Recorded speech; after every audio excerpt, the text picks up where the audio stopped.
Yes, so history repeats itself. Us boxing fans are feeling our two most common emotions, disappointment and frustration, all because of the fallout of one of the most important fights in this era. Tyson Fury versus Oleksander Usyk. So what the ruddy hell happened and who is to blame? Tyson Fury. Thanks for watching, like and subscribe, and hope you enjoyed the video. No, I'm joking, there's more to the story, so let me spread open the beef curtains of this fiasco and dive deep into the dark hole of the Fury-Usyk saga. Here we go. Yes, so let's return back to August 2022. The mighty Ukrainian proved himself yet again in the ring, defeating our dear old Joshua, who gave it a ruddy good go. I mean, he did throw a little bit of a wobbly after that, lobbed the belts and said, yeah, I don't know what's going on over there, but it's not nice and all that. Usyk didn't know what the fuck was going on. But anyway, it didn't matter. The Ukrainian remained the champion and nothing was left to do other than make the undisputed against the formidable Tyson Fury. Pretty easy, really. Well, sort of. Now, as we all know, Tyson's a reasonable man, so as Usyk returned to his home country in September with injuries sustained from the Joshua fight and having fought for his country on the front line during the year as well, Tyson said, right, bollocks to all that, I'm fighting in a couple of months, are you up for it, Usyk? Nope, alright, fuck it then, forget it. Usyk's bottled it, everyone. Typical, innit? Bloody liberty. Alright then, Joshua, what about you? You want the fight? Yes. Okay, 60-40, sign the contract. Well, hold on a minute, what about... Nope, Joshua's bottled it as well, everyone. The big fucking twonk. Bloody dossers this lot. Anyway, who's got that packet? Give us a key, I'm gasping. Yes, so the back end of the year was the usual barrage of Fury negotiations all over the news and social media, ending with what we will call the second most important fight of our era, outside of him and Usyk. Yes, the much anticipated and legacy-defining matchup of Fury Chisora 3. Bloody hell, how did it come to that? Jesus Christ. I think I'd have preferred Cleverly fucking Bellew 3. Anyway, after their light sparring session on pay-per-view, which cost 30 quid by the way, terrific, thanks for that, the two world champions squared off at the side of the ring, confirming the fight is next. Yes, we all got double frothy, double buzzing. I haven't been that excited since I was 7 years old when my dad's friend Barry asked me if I would like to go swimming. To be honest, I thought it was going to be at a swimming pool instead of his bathtub, but it was still ruddy exciting. Anyway, lo and behold, the Fury negotiation saga began once again. For the first time, however, a Tyson Fury opponent seemed unfazed by his wisecracks and was given as good as he got. Bentley, where are you? The fight was tipped to take place where the financials would be most lucrative, in the Kingdom of Saudi Arabia. Now, since the Saudis burst onto the boxing scene, they proved they've got plenty of dollar to go around. The deals offered are always remarkably higher than the money that can be generated anywhere else in the world. And this was the undisputed, the biggest fight in recent history. Both men set to earn tens of millions easily and smoothly, just like all the other mega Saudi fights. I mean, what could possibly go wrong?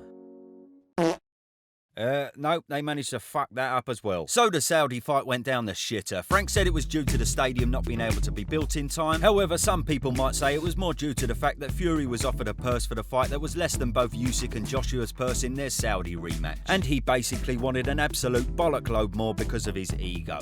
I mean, I wouldn't say that, but some people would. Anyway, it was now off to Wembley. April the 29th was penciled in and Usyk was in training, but Greedy Belly was unusually quiet until he finally appeared on March the 10th. I see all this talk of they want 50%.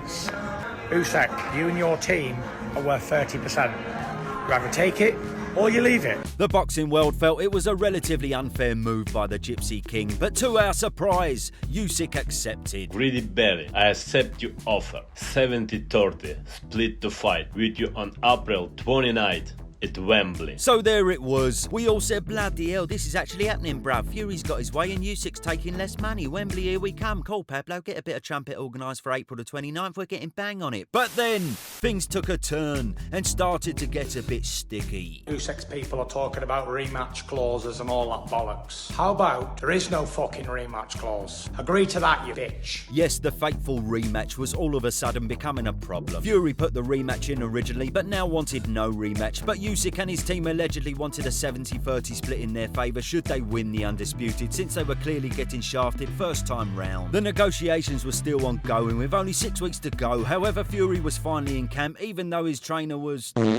on the other side of the pissing well teaching a Coley how to cuddle the fuck out of David Light. Regardless though, we remained hopeful. But as the days went on and time was ticking, our hopes began to drain. Krassyuk and Warren were having arguments with Simon Jordan on TalkSport, which was a bad sign, and deadlines began to be introduced. Ultimately, the Saudi money was not good enough. The split had to be moved to 70-30 in Fury's favour, and the rematch that Fury wanted now needed to be scrapped. Usyk in the end went, fucking hell, I don't know what you want from me anymore, bruv. Man's happy to come to your yard. Man's been bending over for your demands and ting, rude boy, do you know what I mean? Well, you know, he said that in Roadman Ukrainian, obviously. But then finally on the 22nd of March, the champion walked away, and Fury stuck one more nail in the coffin.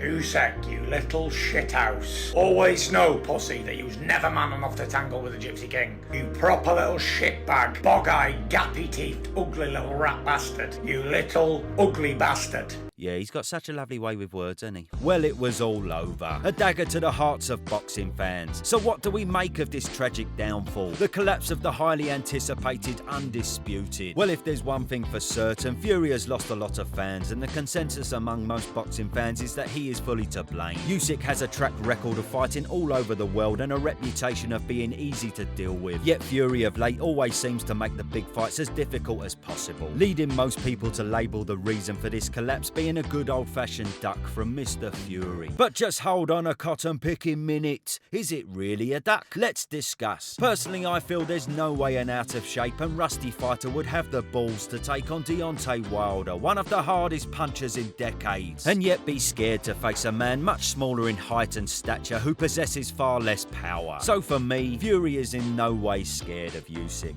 But he is scared of losing to Usyk, and there's a big difference. Now Fury knows how good Usyk is, but he arguably has the biggest ego in boxing. He's certainly got the biggest mouth, and he has an undefeated record. However, all of these would be destroyed by a loss to the so-called middleweight. He could no longer shout his mouth off at Joshua for losing to the Ukrainian, and his reputation would be damaged after all the trash talking he's done, calling it an easy fight. On top of this, he would no longer be champion. So I think with only 6 weeks of training, his trainer nowhere in sight, receiving a smaller paycheck for a Wembley fight instead of a massive one for a Saudi fight, overall set alarm bells ringing in old Luke's head, and the only thing to do was move goalposts till the other side caved in, which is what happened. He knew the situation was never right, and for him to win this fight, the money needs to be lucrative and his preparation needs to be full. So yes, in a way it was a bit of a duck this time round, but I predict that this saga is not over. The fight is too big and too important to chuck out the window, and we really could see it at the end of the year in Saudi if Fury has everything in order. However, both men will now have to pursue other ventures and keep on winning. Usyk will probably have to face off against his mandatory Dubois.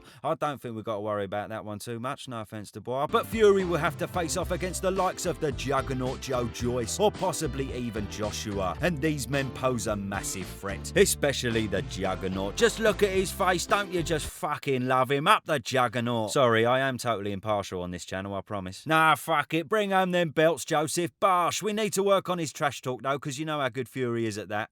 Yeah. Shut your mouth. Huh? No, I won't shut my mouth. Yeah, shut your mouth. No, he's the eighth. Then I'll take the opportunity to put full force in and punch him in the face. Nah, what am I talking about? We got nothing to worry about. That was fucking spot on. Anyway, that's that, ladies and gentlemen. Keep your nipples firm, hard and hopeful, because we will see the Undisputed, and the question of who is the best will be answered. Thanks for watching. Like and subscribe, and I'll see you quadruple soon. Double bish bash bosh.